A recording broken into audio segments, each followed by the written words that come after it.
Hi guys, nakabili ako sa Donkey ng Di Alba. Nakita ko kasi sa TikTok, masubukan nga natin to. Diba? Unbox natin. Buksan natin. Diba? Ayan. Ayan, ganyan ang kulay niya guys. Ayan, tapos i-shake na lang. I-shake siya. I-shake natin. Tapos, yan ang labas niya. Kaya, mamaya subukan ko kung ano ang nito.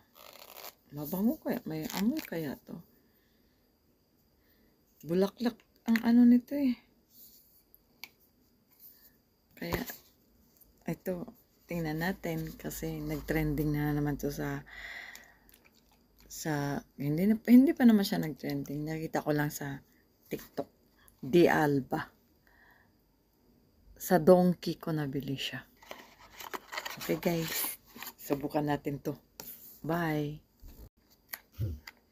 Hi guys, nakabili ako sa Donkey ng Di Alba.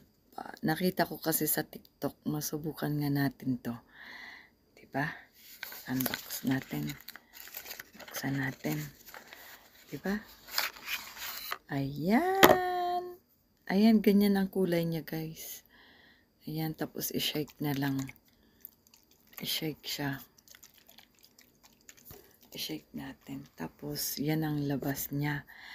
Kaya, mamaya subukan ko kung ano ang nito. Mabango kaya? May amoy kaya to? Bulaklak ang nito eh.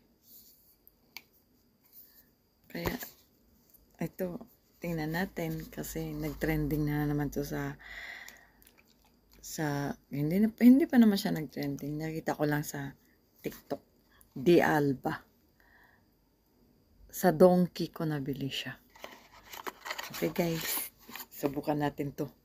Bye!